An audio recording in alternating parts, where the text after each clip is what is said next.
വളരെ ശരിക്കും നിങ്ങളുടെ തെരഞ്ഞെടുപ്പില് യാതൊരു അപാകതയുമില്ല. അർഹതപ്പെട്ടവർക്ക് തന്നെയാണ് ഈ വർഷം ഈ അവാർഡ് കിട്ടിയിരിക്കുന്നത്. ഇത് മറ്റുള്ള നമ്മുടെ മെഡിക്കൽ ഓഫീസേഴ്സിനും ഇപ്പൊ ഒരുപാട് കുട്ടികൾ കൊച്ചി മെഡിക്കൽ ഓഫീസേഴ്സ് ഒരുപാട് പേര് കയറിയിട്ടുണ്ട്.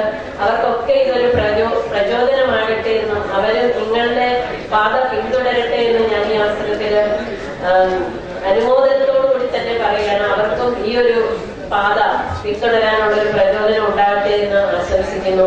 അതുപോലെ തന്നെ സംഘടനയുടെ പ്രവർത്തനങ്ങൾ, സംഘടന ഞാൻ DMO ആയിരുന്നപ്പോഴും അതുപോലെ തന്നെ ഡയറക്ടർ ആയിരുന്നപ്പോഴും എന്റെ ആ ഒരു സീറ്റിൽ നിന്നുള്ള പ്രവർത്തനങ്ങൾക്ക് എന്തെങ്കിലും ഒരു പാളിച്ചായിരുന്ന അല്ലെങ്കിൽ എന്റെ പ്രവർത്തനത്തിൽ എന്തെങ്കിലും ഒരു പിന്നോട്ട് പോക്കെന്ന് കാണുമ്പോൾ തന്നെ അവരെന്നോട് അത് പറയുകയും അങ്ങനെയുള്ള കാര്യങ്ങൾ എനിക്ക് കറക്റ്റ് ചെയ്തുകൊണ്ട് മുന്നോട്ട് പോകാൻ വളരെ സഹായകരമായ ഉപദേശങ്ങൾ നിങ്ങളുടെ ഞാൻ പറയുന്നില്ല, നമ്മുടെ ഈ നേതൃത്വത്തിൽ നിന്നും എനിക്ക് ഒരുപാട് സഹായങ്ങൾ ആ തരത്തിൽ കിട്ടിയിട്ടുണ്ട്. അത് ഞാൻ ഈ ഒരു അവസരത്തിൽ അനുസ്മരിക്കുകയാണ്. അതുപോലെ മുന്നോട്ടും ഈ സഹകരണം എപ്പോഴും ഉണ്ടാകട്ടെ എന്നും അതുപോലെ തന്നെ MP പറഞ്ഞൊരു കാര്യം വളരെ അധികം നിങ്ങൾ ശ്രദ്ധിക്കേണ്ട ഒരു കാര്യമാണ് ഈ പ്രോജക്റ്റുകൾ തയ്യാറാക്കുന്നത്.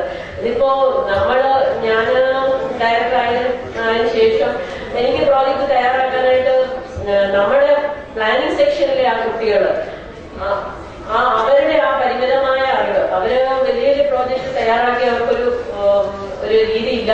തന്നെയുമല്ല അവരെല്ലാം ക്ലർക്കന്മാരാണ്. അവർക്ക് നമ്മളുടെ പ്രവർത്തന രീതി, നമ്മൾ എങ്ങനെയാണ് നമ്മുടെ ഒരു വിഷൻ, അതൊന്നും അവർക്കറിയില്ല. അപ്പോൾ ഞാൻ വരുന്ന സമയത്ത് ഡോക്ടർ എന്ന് പറയാനാണ് ഡോക്ടർ ബാലേന്ദ്രൻ GA ആയിട്ട് അദ്ദേഹമായിരുന്നു എന്നെ സഹായിക്കാറുണ്ടായിരുന്നു. പിന്നെ ഡോക്ടർ അനിൽ ഉണ്ടായിരുന്നു. അപ്പൊ ഞങ്ങൾ ഈ 3 ഡോക്ടർമാര് നമ്മള് ജില്ലാ ഓഫീസേഴ്സിന്റെ മീറ്റിംഗിൽ നമ്മൾ എപ്പോഴും പറയും, നമുക്ക് പ്രോജക്റ്റ് കൊടുക്കാൻ ആയി, നിങ്ങൾ ജില്ലകളിൽ നിന്ന് നിങ്ങളുടെ കോൺട്രിബ്യൂഷൻ തരണം. അവസാനം പ്രോജക്റ്റ് കൊടുക്കാനായിട്ട് സമയം വളരെ കുറവുള്ള സമയത്തും നമുക്ക് ഒരു പ്രോജക്റ്റും അല്ലെങ്കിൽ ഒരു സജഷൻസും ജില്ലകളിൽ നിന്ന് കിട്ടാറില്ല. ആ ഒരു അവസരത്തിൽ നമ്മൾ വളരെ സ്ട്രെയിൻ എടുത്താണ് സത്യം പറഞ്ഞാൽ ഈ പ്രോജക്റ്റുകൾ ഓരോന്നും സബ്മിറ്റ് ചെയ്തതും. അതിന്റെ പിന്നാലെ ഈ പറഞ്ഞ പോലെ പ്ലാനിംഗ് ബോർഡ് വളരെ പ്രധാനപ്പെട്ട ഒരു വേദിയാണ്. അവിടെ നമ്മുടെ കാര്യം പറഞ്ഞ് അവതരിപ്പിച്ച ഇത് ഞങ്ങൾക്ക് ഇംപ്ലിമെന്റ് ചെയ്താൽ ഇന്ന ഗുണങ്ങളുണ്ട് എന്ന് അവർക്ക് ബോധ്യം വരണം. ആ ഒരു വേദിയിലും നമ്മുടെ